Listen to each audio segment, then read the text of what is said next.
Pada 24 Januari 1919, lahir Jenderal Sudirman, Panglima Besar Tentara Nasional Indonesia, TNI pertama.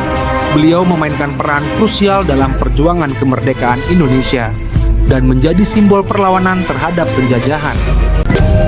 Halo temanku semuanya, channel ini adalah tempat kita berbagi cerita dan momen sejarah untuk dikenang. Tulis di kolom komentar hari yang sama sesuai dengan tanggal cerita ini hal ataupun peristiwa berkesan yang selalu kalian kenang dengan syukur dan rasa bangga. Jangan lupa untuk like, share sebanyak-banyaknya agar kita terus bisa berbagi sejarah dan inspirasi. Semoga setiap langkah kita diridhoi Allah dan membawa manfaat bagi sesama. Pada 24 Januari 1919, lahir Jenderal Sudirman, salah satu pahlawan nasional terbesar Indonesia yang dikenal sebagai Panglima Besar Tentara Nasional Indonesia, TNI pertama. Sudirman memiliki peran yang sangat penting dalam sejarah perjuangan kemerdekaan Indonesia, khususnya dalam memimpin perang gerilya melawan penjajah Belanda.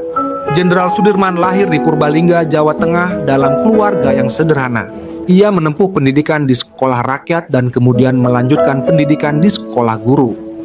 Sebelum terjun ke dunia militer, Sudirman bekerja sebagai seorang guru.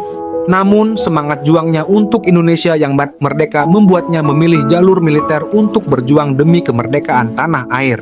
Setelah Indonesia memproklamasikan kemerdekaannya pada 17 Agustus 1945, Sudirman segera bergabung dengan tentara yang baru dibentuk, yaitu Tentara Keamanan Rakyat (TKR), yang kemudian berubah menjadi Tentara Nasional Indonesia (TNI).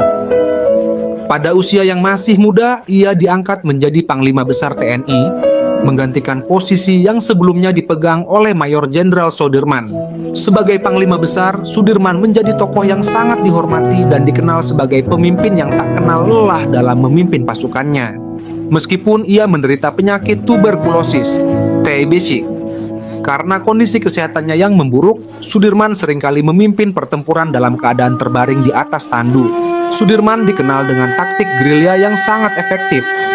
Ia memimpin pasukan TNI untuk melakukan serangan-serangan mendalam terhadap pasukan Belanda yang jauh lebih kuat secara militer. Ia memanfaatkan medan yang sulit dan pengetahuan mendalam tentang alam Indonesia untuk membuat serangan mendadak yang membingungkan musuh. Dalam masa perjuangan melawan Belanda, Sudirman berhasil menunjukkan kepada dunia bahwa tentara Indonesia mampu melawan kekuatan besar dengan keberanian dan kecerdikan. Kepemimpinannya menjadi simbol dari tekad dan semangat juang rakyat Indonesia dalam meraih kemerdekaan. Jenderal Sudirman wafat pada 29 Januari 1950, namun warisan kepemimpinannya tetap hidup dalam ingatan bangsa Indonesia. Ia dikenang sebagai simbol perjuangan dan keberanian yang tak kenal lelah dalam memperjuangkan kemerdekaan Indonesia. Banyak tempat di Indonesia yang dinamai sesuai dengan namanya, termasuk Monumen Jenderal Sudirman yang dibangun untuk menghormati jasa-jasanya. Sumber cerita: Wikipedia, Jenderal Sudirman.